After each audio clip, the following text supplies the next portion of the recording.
पहले चरण की वोटिंग से ठीक पहले महागठबंधन के अंदर बड़ी उथल-पुथल खुलकर सामने आ गई है। वोटिंग से 40 घंटे पहले डिप्टी सीएम पद पर दावा ठोक रहे वीआईपी के मुकेश सैनी को झुकना पड़ा।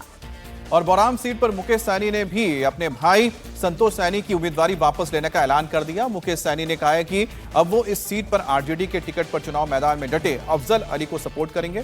सैनी ने यह भी कहा है कि वो सरकार बनाने का बड़ा टारगेट लेकर चल रहे हैं और इसलिए ये छोटी कुर्बानी है। आने की बात यह है कि गौराबोराम सीट पर तेजस्वी यादव ने सतीश सहनी के लिए मंगलवार को प्रचार किया था, लेकिन 2 घंटे बाद ही सतीश की उम्मीदवारी वापस ले ली गई। सीटों के बंटवारे में गौराबोराम की सीट वीआईपी के खाते में गई थी, लेकिन इससे पहले लालू यादव अफजल अली को टिकट दे चुके थे। अफजल अली ने पर्चा भी भर दिया था। इस सीट पर मुकेश सैनी के भाई संतोष सैनी ने पर्चा भर दिया था। तेजस्वी ने उन्हें एमएलसी बनाने का भी भरोसा दिया, नहीं माने तो उनके लिए प्रचार भी किया। और आखिरकार वोटिंग से सिर्फ 40 घंटे पहले तेजस्वी और मुकेश सैनी को झुकना पड़ा और यह ऐलान करना पड़ा कि गौराबोराम सीट से वो अपने भाई संतोष सैनी की उम्मीदवारी वापस ले रहे हैं और उनके भाई ने भी अफजल अली के सपोर्ट में चुनाव से अलग होने का फैसला किया है। मुकेश सैनी ने कहा है कि उन्होंने और तेजस्वी यादव ने अफजल अली को मनाने की कोशिश की, लेकिन वो माने नहीं। अब एक ही सीट पर महागठबंधन के 2 उम्मीदवार होंगे तो उसका फायदा एनडीए को मिलता। इसी वजह से उन्होंने संतोष सैनी का नाम वापस लेने का फैसला किया, क्योंकि मकसद महागठबंधन को जिताना है और तेजस्वी को मुख्यमंत्री बनाना है और इसके लिए जरूरी है एक सीट। लेकिन सवाल यह है कि गौराबोराम में फर्स्ट फेज में वोटिंग होनी है। ईवीएम में वीआईपी पार्टी का इलेक्शन सिंबल नाउ भी प्रिंट हो चुका है। अब उम्मीदवारी वापस लेने से क्या होगा, इस पर मुकेश सैनी ने कहा कि ईवीएम में दोनों पार्टियों का इलेक्शन सिंबल होने से खास नुकसान नहीं होगा। वोटिंग शुरू होने से पहले महागठबंधन के कार्यकर्ता वोटर्स का कंफ्यूजन दूर कर देंगे। हम लोग बहुत कोशिश कर रहे थे अफजल अली जी को समझा दे, और यहाँ पे हमारे छोटे भाई लड़े, लेकिन वो नहीं समझे और मुझे लगता है कि वो ना समझ पाए तो दूसरे पक्ष को हमने समझाया और दूसरा पक्ष संतोष सैनी समझ लिए हैं। वो भी हमारे छोटे भाई हैं, ये भी छोटे भाई हैं, और एक भाई को त्याग करना था तो वो नहीं त्याग किए तो संतोष सैनी त्याग किए और इसका मैंने घोषणा किया, क्योंकि ये जीतेंगे तो महागठबंधन का सरकार बनेंगे, आपस में लड़ेंगे तो निश्चित तौर पे हमारी हार होगा, और जब हार होगा तो हमारी सरकार जो है आदरणीय लालू प्रसाद जी का विचार वाला सरकार वो नहीं बन पाएगी। और अब ये समझिए कि पूरा खेल किस तरह से हुआ है। महागठबंधन में ये सीट मुकेश सैनी के खाते में गई थी, लेकिन लालू पहले ही अफजल को टिकट दे चुके थे। 30 अक्टूबर को तेजस्वी ने संतोष सैनी के लिए गौराबोराम आकर प्रचार किया था। इस दौरान अफजल की तारीफ की गई थी और उसके 3 दिन बाद बागी होने का आरोप लगाकर अफजल को पार्टी से निकाल दिया गया। कल यानी मंगलवार को दोपहर 12 बजे तेजस्वी ने वीडियो जारी करके अब संतोष सैनी के लिए वोट मांगे और शाम 7 बजे मुकेश सैनी ने अफजल अली का सपोर्ट करने का भी ऐलान कर दिया है कि अफजल को हमने आगे बढ़ाने का काम किया। पिछले बार हमसे टिकट मांगने नहीं आया था गौराबोराम से, हमने बुला करके टिकट उसको देने का काम किया। और यही नहीं, दरभंगा का प्रधान महासचिव भी हमने उनको बनाने का काम किया। आप छोड़ो, अफजल की जिम्मेदारी तेजस्वी की है। मान सम्मान देना हमको आता है। हम लोगों के साथ आए अनवर जी, कारी सोहेब जी और सभी नेता यहाँ मंच पर मौजूद हैं। सब लोगों को हम लोगों ने आगे बढ़ाया है। हमने हमेशा मान सम्मान दिया। इस बार भी अफजल को हम ही ने बुला के टिकट दिया। ऐसा तो है नहीं, लेकिन गठबंधन धर्म भी निभाने की जरूरत है। कहीं ये कुर्बानी दे रहे हैं, कहीं हम कुर्बानी दे रहे हैं। जब तक सब कुर्बानी नहीं देगा तब तक आप जीत नहीं सकते हो। इसलिए हम अपने भाइयों का ख्याल रखेंगे और अफजल जी को हम कहना चाहते, बात हम की है उनसे, उनको मान सम्मान हम जो है दिलाने का काम करेंगे। आपको चिंता करने की जरूरत नहीं। मुकेश सैनी के सरेंडर को समझने के लिए गौराबोराम सीट का जातिगत समीकरण को समझना बेहद जरूरी है। गौराबोराम सीट पर हार जीत के फैसले में मुस्लिम वोटर्स का बड़ा रोल होता है। और इस सीट पर करीब 25% मुस्लिम वोटर्स हैं और इसके अलावा 18% दलित हैं, 9% यादव और 23% ब्राह्मण हैं। अफजल अली का इलाके में अच्छा खासा प्रभाव है। अगर वो मुस्लिम वोट काटते हैं तो फायदा एनडीए के उम्मीदवार को मिलता है, इसलिए आनन फानन में यह फैसला किया गया है।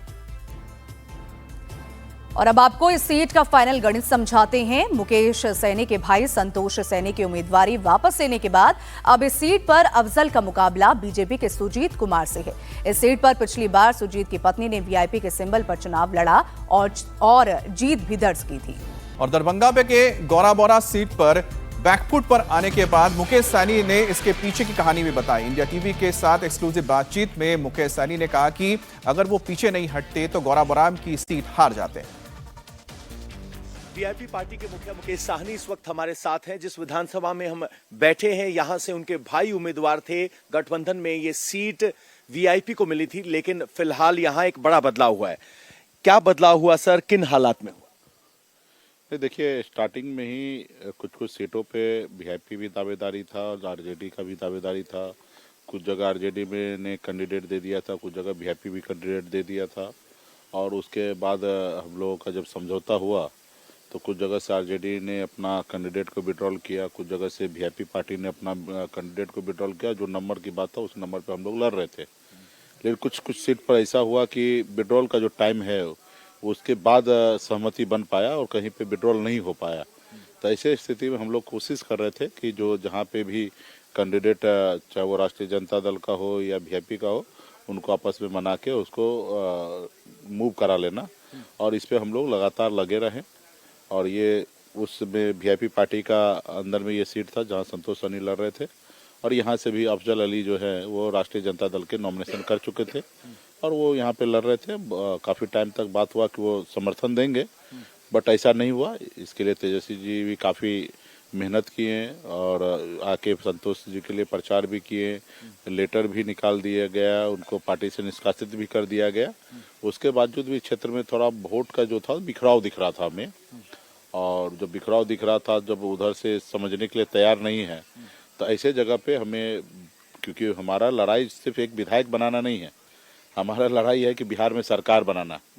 और जब सरकार बनेगा तो लाखों लोगों को जो ज़रूरत है वो सब जरूरी पूरा होगा। तो बड़े इंटरेस्ट के लिए कि हमें पता है कि जब हम लड़ेंगे आपस में तो वोट का डिवीज़न होगा, तो इससे नुकसान होना है महागठबंधन का। तो ऐसे जगह पे जैसे संतोष सैनी मेरा छोटा भाई है, वैसे अफजल अली भी हमारे भाई जैसे समान है। तो ऐसे जगह पे एक भाई नहीं मान रहा था, दूसरे भाई को मना के हमने उनको और अफजल का समर्थन हमने कर दिया है। और अभी यहाँ पे मजबूती से 2 गुट नहीं होगा, एक ही गुट होगा। और यहाँ पे अफजल अली कैंडिडेट है महागठबंधन का और हम लोग पूरी शक्ति के साथ उनको जिताएंगे। और इनके जीतने से हमारी सरकार बनेगा, सीएम तेजस्वी जी बनेंगे, डिप्टी सीएम मैं बनूंगा और राज्य में जितने भी हमारे कार्यकर्ता है सबके चेहरे पे खुशी होगा। मुकेश सैनी बैकफुट पर आए तो बीजेपी हमलावर हो गई। बीजेपी नेता और केंद्रीय मंत्री, जल शक्ति राज्य मंत्री राजभूषण निषाद ने कहा कि वीआईपी पार्टी ने आरजेडी के सामने सरेंडर कर दिया। और मुजफ्फरपुर में राजभूषण निषाद ने आरजेडी और कांग्रेस पर निषाद समाज को अपमानित करने का भी आरोप लगाते हुए कहा कि आने वाले वक्त में निषाद इसका जवाब इन दोनों पार्टियों को देंगे। जो लोग कहते थे कि हम किसी भी परिस्थिति में झुकेंगे नहीं, आज क्या ऐसी परिस्थिति बनी कि वीआईपी पार्टी का राष्ट्रीय अध्यक्ष दूसरे को सपोर्ट कर रहा है। ये दर्शाता है कि महागठबंधन में कहीं भी कोई इनको लग गया कि ये सीट जीतने वाला नहीं है। एक दूसरे को कहते हैं तुम लड़ लो, हार का ठिकरा कौन माथे पर ले। आरजेडी का कभी एक दिन कहा कि नहीं वीआईपी पार्टी के ही लोग लड़ेंगे, वीआईपी पार्टी कह रहा नहीं हम नहीं, अब तो वही लड़ेंगे। सब लोग समझ रहे हैं कि हार का ठिकरा अपने माथे पर नहीं लेना चाहता है। तो ये स्थिति कमोबेश बिहार के लगभग सीटों पर है। बहुत सारे ऐसे सीट हैं, जैसे गौराबोराम का सीट तो अभी आपने देखा ही, और इनके प्रदेश अध्यक्ष भी जहाँ से लड़ रहे हैं उस जगह पर भी आरजेडी ने कैंडिडेट दे दिया है। तो ये दर्शाता है कि महागठबंधन पूरी तरह से बिखर चुका है और जो समय बीतेगा इसी तरह महागठबंधन की पोल खुलेगी।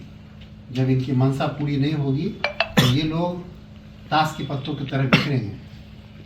और जिस तरह से जो लोग कहते थे कि हम झुकेंगे नहीं, निषाद समाज को जिस तरह से महागठबंधन ने अपमानित करने का काम किया है, ये काफ़ी निषाद समाज आने वाले दिनों में दिखाएगा कि किस तरह से आरजेडी के लोगों ने निषाद समाज के कैंडिडेट के साथ गंदा मजाक किया है। और बिहार के पूर्णिया में एक ही परिवार के 3 लोगों की संदिग्ध हालत में मौत हो गई है। पूर्णिया के बड़े व्यवसायी नवीन कुशवाहा, उनकी पत्नी और बेटी की मौत हुई है और तीनों की मौत शहर के एक निजी अस्पताल में हुई। नवीन 2009 में बसपा के टिकट पर पूर्णिया लोकसभा सीट पर चुनाव लड़े थे। घटना के बारे में मृतक नवीन कुशवाहा के भाई जेडीयू नेता निरंजन कुशवाहा का कहना है कि पहले बेटी घर में गिर गई थी, उन्हीं को बचाने के दौरान पिता नवीन कुशवाहा भी गिर गए, जबकि सदमे के कारण उनकी पत्नी कंचनमाला की भी मौत हो गई। वहीं अस्पताल के डायरेक्टर डॉक्टर BN कुमार का कहना है कि नवीन कुशवाहा के गले में फांसी के फंदे का निशान है, वहीं उनकी बेटी तनुप्रिया के सिर के पीछे चोट का निशान है, जबकि उनकी पत्नी कंचनमाला के शरीर में किसी तरह का कोई निशान नहीं मिला है। उन्होंने कहा है कि देखने से लगता है कि नवीन कुशवाहा ने फांसी का फंदा लगाकर खुदकुशी की है, जबकि पत्नी की सदमे के कारण मौत हुई है। और हमारे साथ संवाददाता नीतीश चंद्र भी जुड़ गए हैं। नीतीश, आखिरकार क्या वजह निकलकर सामने आ रही है, क्योंकि परिवार का कुछ कहना है और डॉक्टर्स का कुछ और ही। जी हाँ, बिल्कुल यही कारण है कि पुलिस पूरे मामले को गहराई से देख रही है। चूंकि सिर पर जो पीछे के हिस्से में चोट है, पुलिस उसको समझना चाह रही है, और फिर गले में जो फंदे का निशान है नवीन कुशवाहा के, ये भी कई इशारा कर रहा है कि क्या खुदकुशी की कोशिश उन्होंने की है। लेकिन जो बातें परिवार की तरफ से बताई गई हैं वो इससे मेल नहीं खाती हैं, और इसलिए अब पुलिस पूरे मामले को गहराई से देख रही है। बेटे घर में उसमें मौजूद थे और बेटे ही वहां से ले गए हैं, तो बेटे से पूछताछ कर पुलिस समझना चाह रही है कि आखिर क्या वजह है कि इस तरह से 3 मौतें हुई हैं। पत्नी चूंकि दिल की बीमारी थी, उनको शुगर की बीमारी थी, तो पुलिस ये मानकर चल रही है कि सदमे से उनकी मौत हुई है। लेकिन आखिर नवीन कुशवाहा, उनकी बेटी की मौत कैसे हुई है, इसको पुलिस अभी इसकी जांच कर रही है। जी, बहुत बहुत शुक्रिया आपके जानकारी देने के लिए। बिहार में कल पहले चरण की वोटिंग से पहले सियासी पारा हाई है। जंगलराज और कामकाज पर जमकर बहस हो रही है। तेजस्वी को लेकर एक गाने पर बीजेपी ने आरजेडी को घेरे में ले लिया है। समस्तीपुर में आरजेडी के मंच से कट्टा सॉन्ग गाया गया और ये गाना एक छोटे बच्चे ने गाया, जो सोशल मीडिया पर वायरल हो रहा है। अब इसके बाद बीजेपी ने कहा, आरोप है कि महागठबंधन की सरकार आई तो एक बार फिर से बिहार में कट्टे का राज ही आएगा।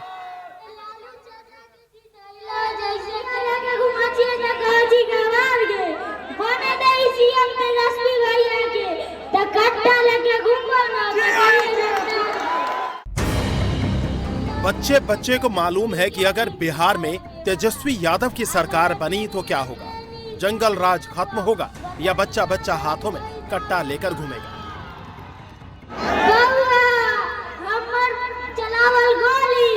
तेजस्वी भैया के बोलल बोली कहियो ना खाली जाय छै। मंच आरजेडी का है, जहां समस्तीपुर के मोहनपुर में पहले चरण के चुनाव प्रचार के आखिरी दिन वोटों की अपील की जा रही थी। इसी दौरान एक बच्चे को मंच पर गाने के लिए बुलाया गया। माला पहनाकर पहले उसका स्वागत किया गया और जब बच्चे ने मंच से तेजस्वी की सरकार बनने पर कट्टा लेकर बाजार में घूमने की बात कही तो किसी ने उसे रोका नहीं। उल्टा मंच पर मौजूद मोहिनुद्दीन नगर से आरजेडी प्रत्याशी एज्जिया यादव और उनके समर्थक जोरदार ताली बजाते दिखे।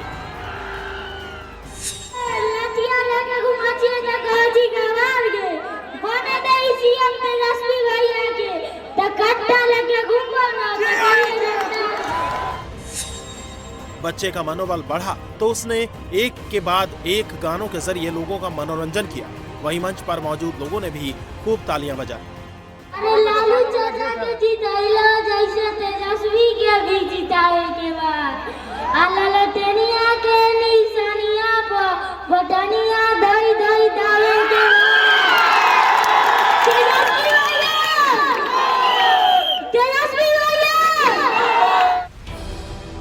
वीडियो वायरल हुआ तो बीजेपी एक्शन में आई। बीजेपी आईटी सेल के प्रमुख अमित मालवीय ने आरजेडी पर निशाना साधते हुए सोशल मीडिया पर पोस्ट कर लिखा, ये आरजेडी का तेजस्वी शिक्षा मॉडल है।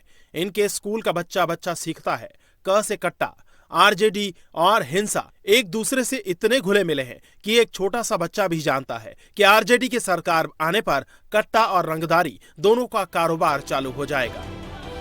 हालांकि इस मामले के तूल पकड़ने से पहले ही रक्षा मंत्री राजनाथ सिंह ने राघोपुर में यह बता दिया था कि अगर आरजेडी की वापसी हुई तो बिहार में फिर कट्टा बंदूक का राज होगा।